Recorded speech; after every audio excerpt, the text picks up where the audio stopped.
Howdy, Ken Nelson here. Welcome to my kitchen. Today I'm going to make stuffed squash blossoms. These are a great delicacy to me. The only way you get squash blossoms generally is to grow the squash and pick the blossoms when they open up. Make a stuffing mix with cheeses, Parmesan, mozzarella, ricotta, breadcrumbs, egg, garlic, mix it all together, use that and stuff the squash blossoms. After they've been stuffed, a tempura batter is made. The blossoms are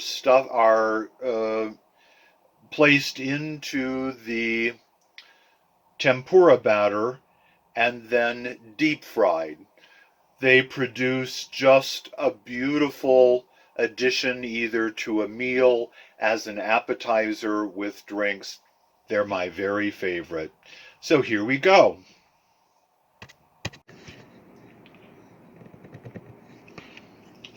Okay, April, today I'm going to make squash blossom stuffing. It's made out of ricotta cheese, Parmesan cheese, garlic, mozzarella, breadcrumbs, and an egg. I don't really have a recipe per se for this, so I'm doing it so that you can just kind of see what's what. Um, the ricotta cheese I made last week. I'm going to guess there's about half a cup of ricotta cheese in here. I'm going to grate some mozzarella cheese, and once again I'm going to say about half a cup of grated cheese. Now I'm going to take a chunk of Parmesan cheese and I'm going to grate that into my bowl, and I'm going to say maybe a third of a cup. It's not all that much, but Parmesan has a nice nutty flavor, and as you saw, this was about an inch square of cheese. To this, I'm going to add some garlic that I've already cut up and added a little salt to so that it can stay in the refrigerator, so that whenever I want chopped garlic, I can use it. I'm going to add a handful of breadcrumbs. Well, maybe a little more. Three-quarters of a cup of breadcrumbs. I'm going to stir this all around a little bit so I get the garlic dispersed throughout the cheese and get the cheeses dispersed.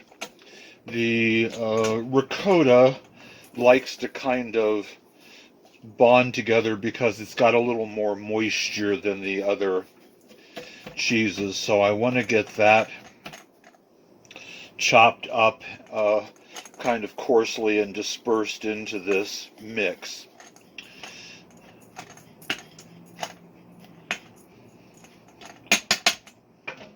Okay, now I'm going to add an egg so that it binds it all together.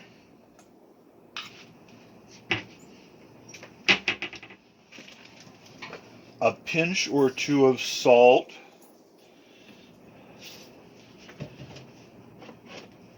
and some pepperoncino or crushed red pepper flakes.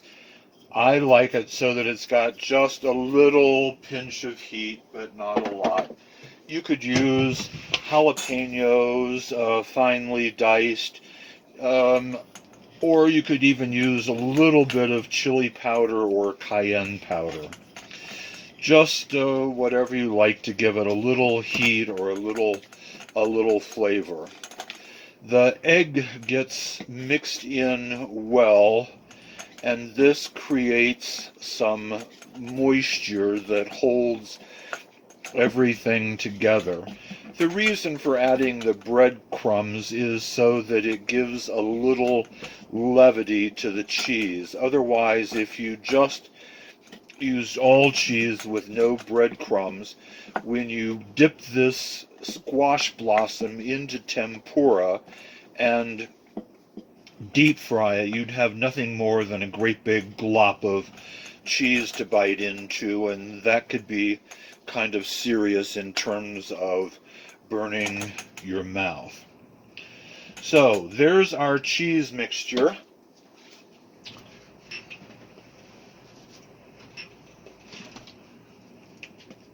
Now I'm going to grab my squash blossoms.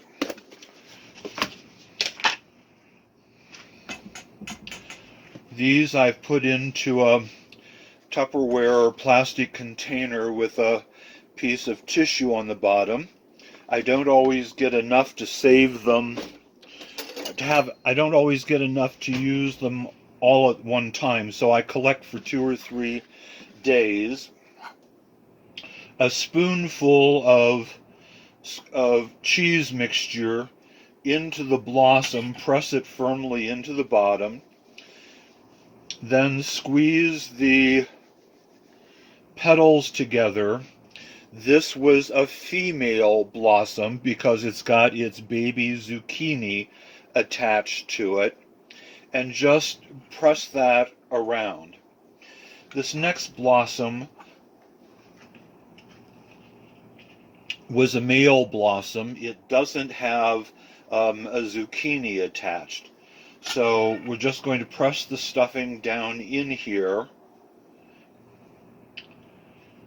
and squeeze the blossom around the stuffing. And now I'm going to go on and continue with the rest of these.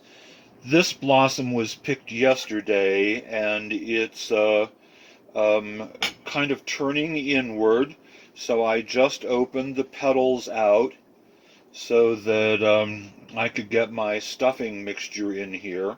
And once again, just squeeze the mixture, gathering the petals together so that when it's dipped in the tempura, they'll stay closed. That way it keeps the cheese mixture from coming out. Here's another one that I picked yesterday. They start to collapse because they're dehydrating a little bit, even though I'm keeping them chilled in a closed environment. Just press the cheese mixture into the blossom and kind of roll it around so that it packs in nicely.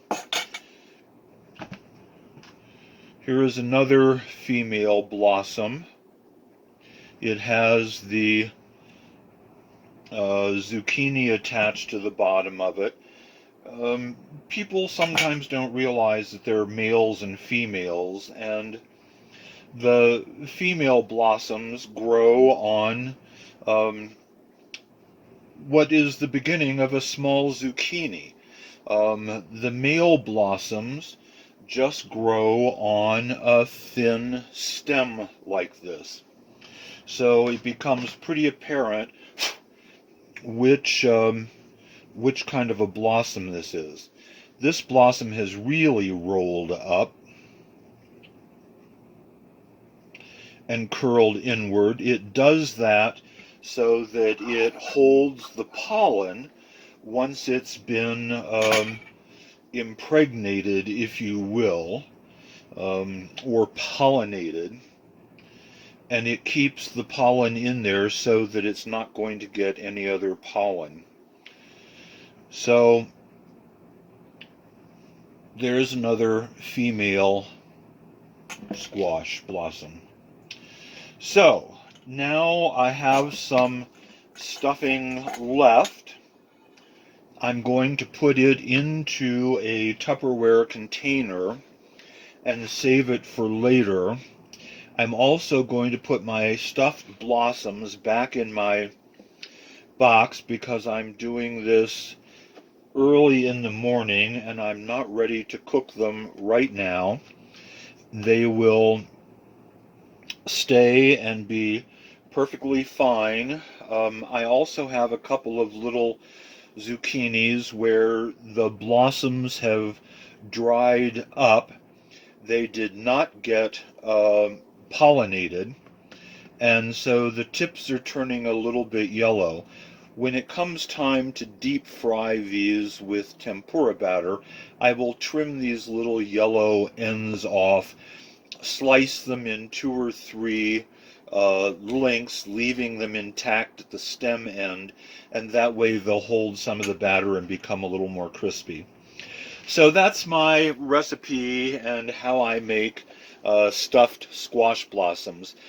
I'll mix up some tempura batter for you so you can see that as well.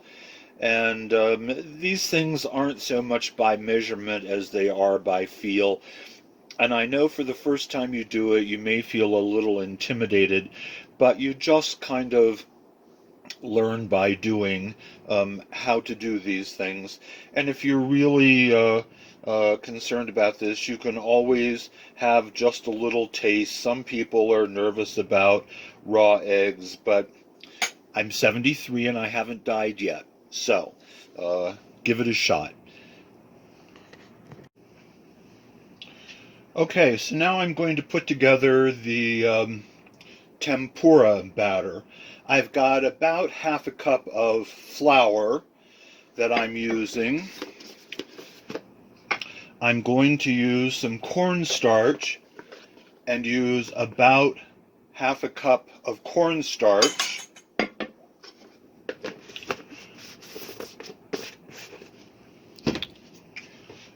I've got 2 teaspoons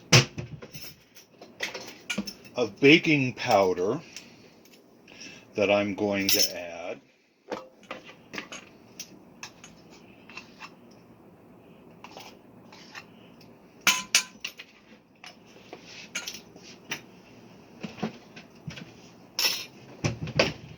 I'm going to add a good hefty pinch of salt to it. I like a little Spanish paprika, and so just going to dump this in. I'm going to say there's probably a teaspoon and a half of paprika added. And I happen to enjoy the taste of cumin, so I'm going to add a teaspoon of it. And because garlic is one of those lovely things, I'm going to add approximately a teaspoon of garlic. These are not exact measurements. They are just add and kind of make it all work. Now I'm going to stir this up so that the baking powder especially gets mixed in. And I'm going to use beer for the liquid in this.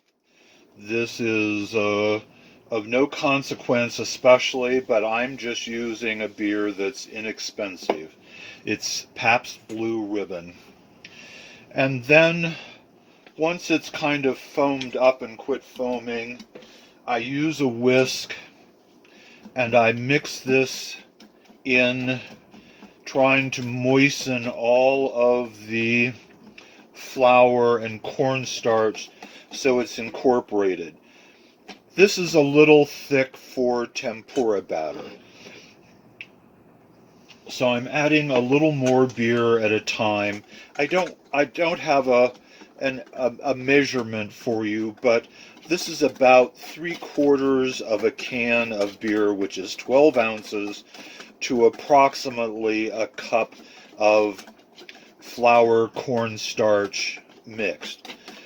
This is making a nice consistency that's a little runny, and it will coat the squash blossoms well so that when they go into the deep fat, it will produce a nice, delicate, textured batter to the outside of the blossoms.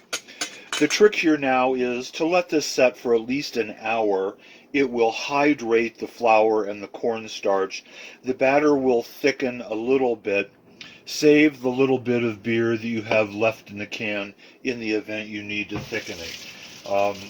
If it's taken all of the beer to hydrate the batter, you can always add a small amount of water to thin it out. And if it gets too thin, you can always add a little more flour or cornstarch to thicken it up. Okay, so here we go. It's time to put the squash blossoms in the tempura batter and into the deep fat. So, I'm putting them into the tempura batter. I'm draining off some of the excess, and now they're going into the hot fat. I'm going to do another one. You usually put 2 or 3 in this size pan and have them cook at one time.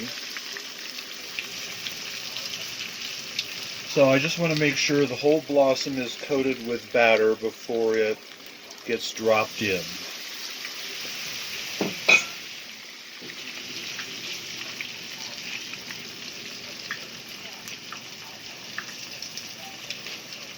It takes just a few moments for them to cook and set up, and it's worthwhile turning them as soon as the first side has browned a bit.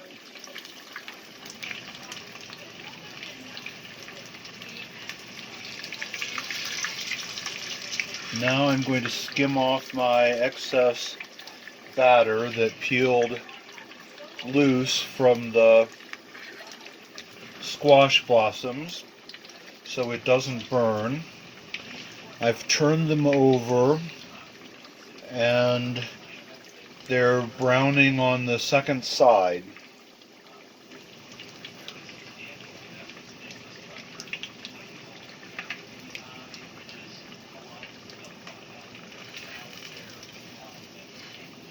And here is what one looks like.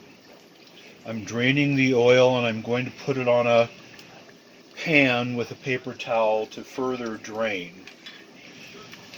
Here is the second one. This is what they look like. All of that yummy cheese mixture is in the center part of the blossom, and the rest of it's going to be quite crispy. Now, let's do the last 3. Blossom, tempura batter, roll it around, lift it up, let it drain, put it in the oil.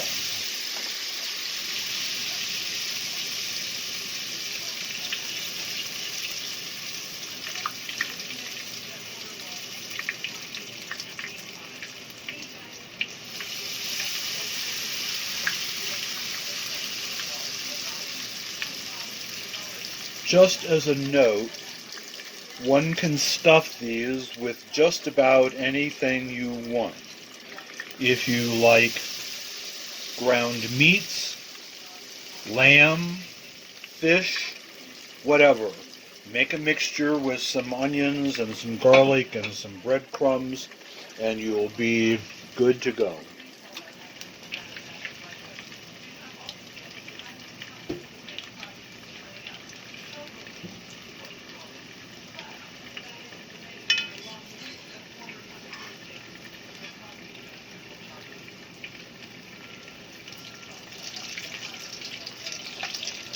The oil is approximately 350 degrees, which seems to be kind of an ideal temperature for cooking all sorts of things, but especially the squash blossoms.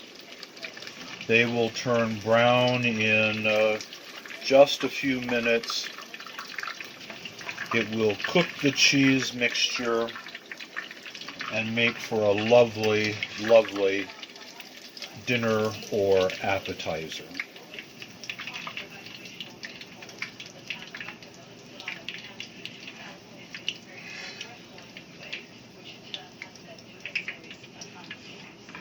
So I hope this inspires you to give this a try. It's delectable.